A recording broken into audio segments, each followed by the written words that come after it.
What's going on, guys? Welcome back to the channel and happy Halloween. We are going to be doing this video today. Initially, it was supposed to go up Friday. Those of you who saw the videos heading into the weekend, there was a bit of controversy where I got a copyright strike for the Maximum Gold video, and there was a lot of nonsense with that. That was resolved, and then we did the Legendary Duelist opening as well as a Burst of Destiny sneak peek opening, so there's been some content all weekend, and I figured it'd be perfect to cap off our Halloween season with this. So we're going to do a Skull Servant deck profile today, which is one of my favorite decks really to play in quite a long time.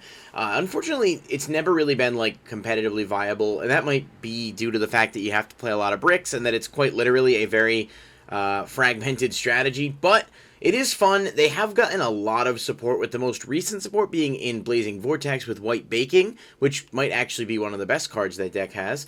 And I thought it'd be cool to try and rebuild that, put it together, and see what we could come up with. So that's what we're going to do now, is jump into the video, showcasing the Skull Servant deck profile that I have put together. I have been able to playtest it a bit, and it has definitely done okay. You can certainly pick up some wins, even against competitive decks, if you open the right combo pieces. However, it is very susceptible to just simply losing to a hand trap, and you really can't do too much about it. So we want to mitigate that risk as much as possible, while also staying true to the strategy. So let's jump into the video. If you guys do enjoy this, please hit the like button and subscribe to the channel for more videos, as we usually do post at least 3 times a week, but sometimes more, as you've seen this week. And I try to break news as soon as we have it. Starting off, we've got 3 copies of Skull Servant, so unfortunately it is a normal monster, which means it can brick, but it's super important to play because every card in the deck revolves around Skull Servant. He's the most, essential piece to getting your ball rolling on any combos. You just never really want to draw him. Ideally, he's always going to end up in the graveyard with your card effects that mill him or discard him, and you really don't ever want to see him in your hand. So 3 of him is pretty straightforward. I don't need to explain it much more than that. 3 copies of White Baking. So this is the one I was referencing from Blazing Vortex. It is a level 1 dark, as are pretty much 90% of the Skull Servant cards. White Baking, when he's summoned, or he's on the field or in the graveyard, he becomes Skull Servant. And then if a zombie monster you control will be destroyed by battle or card effect, you can discard White Baking from your hand instead. So it's built-in protection, and it doesn't only work for Skull Servant. So as long as it's a level 3 or lower zombie monster, which I don't know how many non-Skull Servant level 3 or lower zombies actually see play, but you get the point nonetheless. As long as those are there, it does function the way you intended. If it's sent to the graveyard at all, you can add 2 monsters from your deck to your hand with different names, except himself, that either list Skull Servant in their name or have Skull Servant in their card text. So basically you can search any of the cards in your deck outside of White Baking and add them to your hand, then discard 1 card. That discard's never really a drawback. It triggers some of your other cards, and it's just overall a really, really good card that nets you a genuine advantage, which is awesome for a deck like this.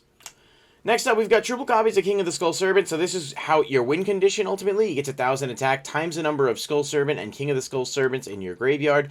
And then if he's destroyed by battle, you can banish a Skull Servant or King of the Skull Servants to revive him. Now, obviously, it's the battle destruction effect is not the most important thing he has going for it, but what does really help is it's super easy to load him up to like 9 to 10k, at which point you can just swing over something, and typically if you set up the combo right, you can go for game with just that 1 attack, but sometimes you can put a couple of King of the Skull Servants out on the field, and there's enough differential there to attack, over a couple monsters or attack directly to win. Next up, we've got triple copies of Whitemare. You'll see a theme here where a lot of cards are played in 3s in this deck.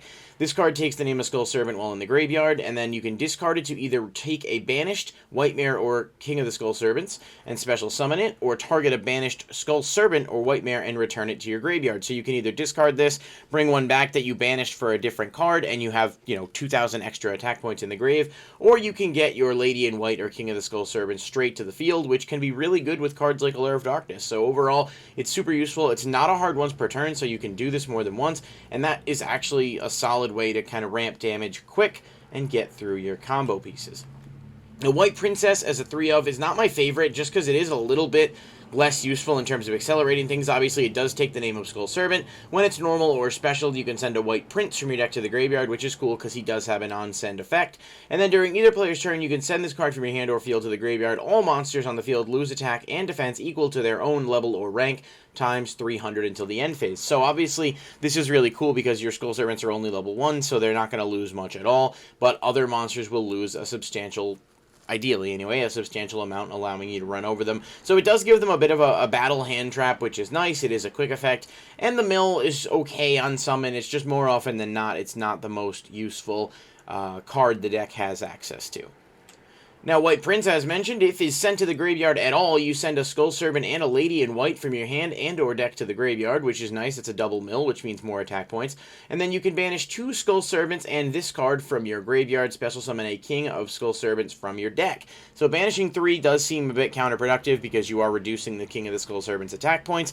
However, with cards like Whitemare and Burial from a Different Dimension, it's not super hard to get them back in grave, and being able to tutor out your King of the Skull Servants from the deck is definitely something the deck wants and appreciates. So White Prince is a 3 of because he's really good at getting to your pieces faster.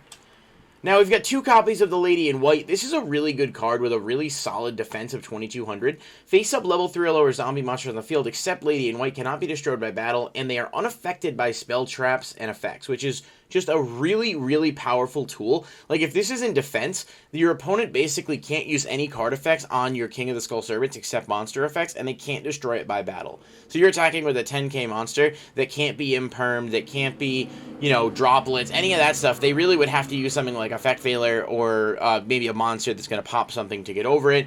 And realistically, you do have White Baking in hand, which can protect from destruction. So if you have an ideal setup, you can really kind of control the game quite effectively, and it's super useful to have access to this. So while this card does dead draw for sure, if you can get it in grave quick and then revive it, or get it banished and then revive it with Whitemare, it's really useful to see, and it helps you to secure your chances of victory.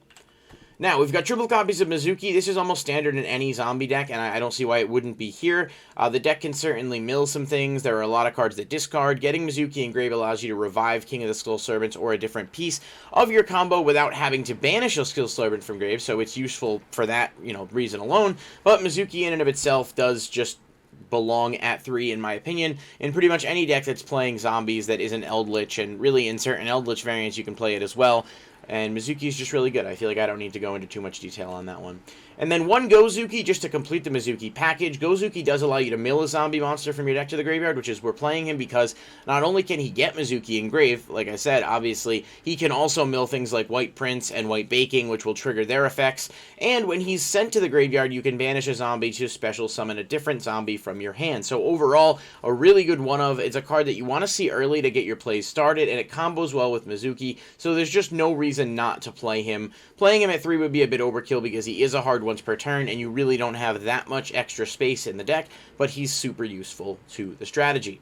Triple copies of Ash Blossom, which is a zombie. That doesn't come into play much, really, ever. Although, I guess, like, in a dire situation, you could revive it with a Mizuki if you had nothing else to, like, link into something. But Ash is just really good against the meta. It always has been, and probably always will be. And so this is the one we're playing here, just to kind of go along with the zombie theme.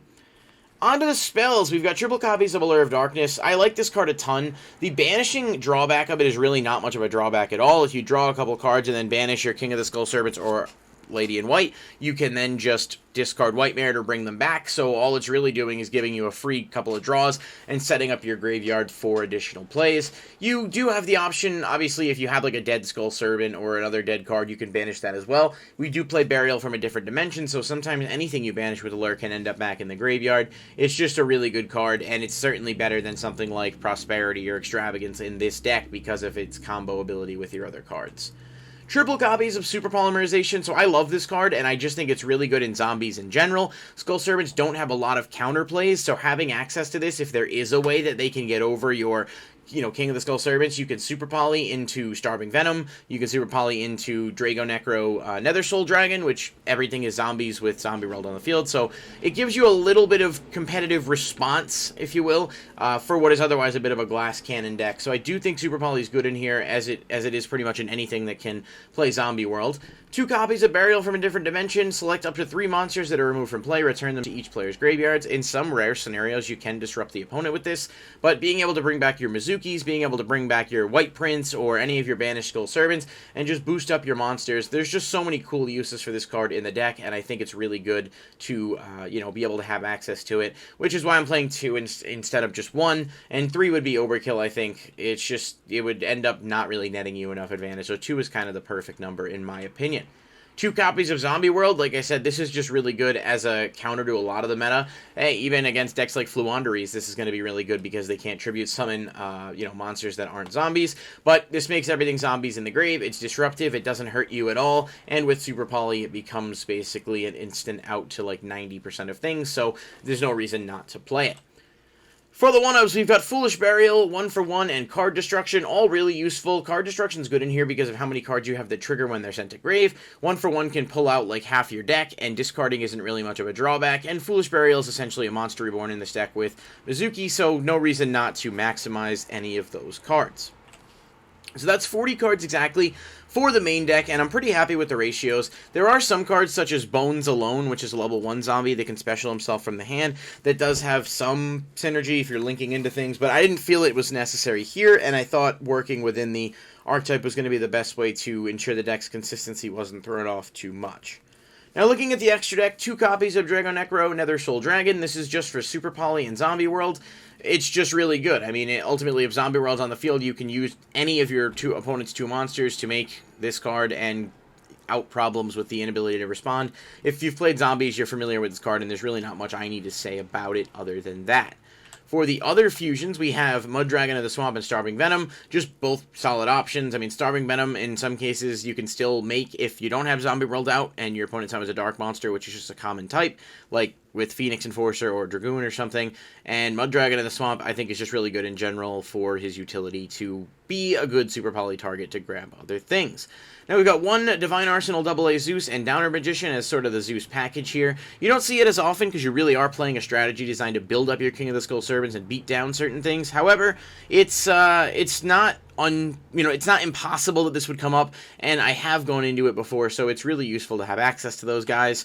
And that sort of complements us with the Lyrilusk package here. These all just are generic and need level 1 monsters. Ensemble is actually a decent, like, bouncer. Promenade's decent to out spells and traps, and Assembled Nightingale can set up your Zeus while attacking directly, doing extra damage. These are not Lyrilusk specific at all, so there's no reason not to play them, and I just think as far as rank 1s go, they are the best things we have in the deck right now. Link Karibo at 2, Rankos Anima at 1. These are pretty standard as well. You want to be able to link away your guys like White Baking and White Prince to trigger their effects. Link Karibo is just going to be better because he can stall and he has that effect to revive himself. Anima is still good to out problem cards and will always be useful in anything playing level 1 monsters, so we wanted to include him here. And then for the other links, we've got 1 El Mirage. Again, it's not really super common, but it is a decent thing to have access to. If you're having King of the Skull Servants on the field, El Mirage can protect it so it can't be destroyed by card effects. It's not common, like I said, but it is definitely easy to make, so it's cool for that reason. And then Nightmare Phoenix and Vampire Sucker. You don't go into the links all that often, but at least having access to a couple, specifically with Vampire Sucker in Zombie World and Nightmare Phoenix, just to out the occasional problem floodgate that you may not be able to get over otherwise. And that rounds us back to 15. So overall, I think this is a really, really fun deck, and I would like to see other people's opinions on it too. But I think I'm really happy with the current build, and I'm going to keep working at it, playtesting it, and we might even do a stream a little bit later in the week to playtest this and maybe some of the other decks from earlier in the month, like the Ghost Trick one. Let me know what you guys think of the video and the profile. If you disagree with it, definitely let me know down in the comments below what you would do differently, and I'll see you guys in the next video.